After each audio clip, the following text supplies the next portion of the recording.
नमस्कार. आपल्या सगळ्यांचे सोशल महाराष्ट्र न्यूज चॅनलमध्ये हार्दिक स्वागत. चला वळूया तर एका नवीन बातमीकडे. आजची बातमी. मराठा समाजाचे नेते मनोज जरांगे पाटील यांनी मुंबई येथे ओबीसींच्या आरक्षणाच्या कोट्यामधून मराठा समाजाला आरक्षण द्यावे अशी मागणी करिता आंदोलन केले होते.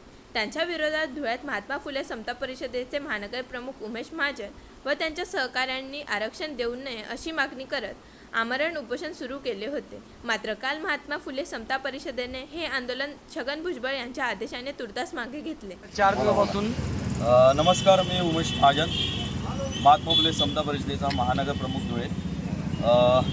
ओबीसी आरक्षण वाचवण्यासाठी स्वयंस्फूर्तीने आणि भुजबळ साहेबांना डोळ्यासमोर ठेवून मी शनिवारपासून आंदोलनास सुरुवात केली होती.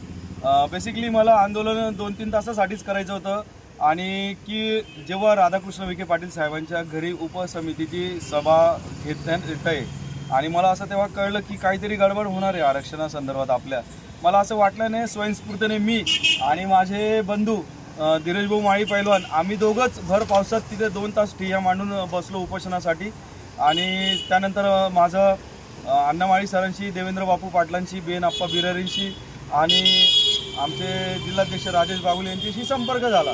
आणि त्या दरम्यान मग मी असा निर्णय घेतला नंतर की जोपर्यंत काही ठोस हालचाली होत नाही तोपर्यंत आपण आमरण उपोषण करायचे.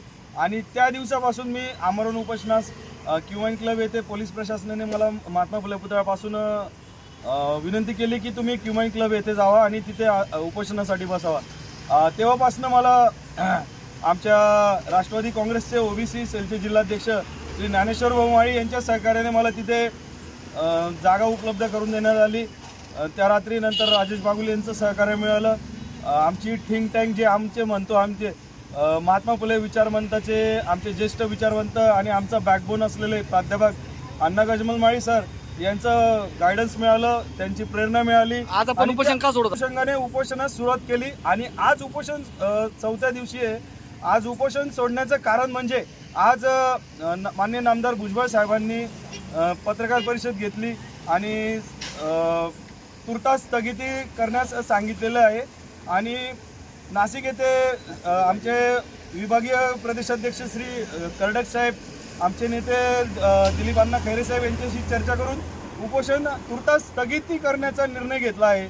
जरांगे पाटील साहेबांच्या काही मागण्यांना मान्यता मिळालेली आहे, परंतु अजूनही ते विधान भवनात त्यांच्यावर विधेयक पारित झालेलं नाही आहे. त्यासाठी वेळ मागून नेला झालेला आहे. आणि माझी जी मुख्य मागणी होती की ओबीसीतनं आरक्षण मिळायला नको, त्याला ओबीसी आरक्षणाला अजून तसूभरही धक्का लागलेला नाही आहे. आणि जेव्हा आरक्षणाच्या वाटेकरी होऊ बघतील मराठा समाज ओबीसी आरक्षणामध्ये, तेव्हा माननीय नामदार भुजबळ साहेबांचे, दिलीप अण्णा खैरेंचे, बाळासाहेब कर्डकांचे जे आदेश असतील त्या आदेशानुसार, पुढील विचारधारेनुसार इथे लोकक्रांती सेनेचे देवेंद्र बापू पाटील सुद्धा आहेत, संस्थापक अध्यक्ष. त्या सर्वांच्या आदेशाने, मार्गदर्शनाने आम्ही पुढे जाणार आहोत आणि या उपोषणास त्यासाठी तुर्तास स्थगिती देत आहोत आम्ही. बातमी आवडल्यास चॅनलला लाईक व सबस्क्राईब करा व दररोज अशा नवनवीन बातम्या पाहण्यासाठी चॅनलला फॉलो करा. धन्यवाद.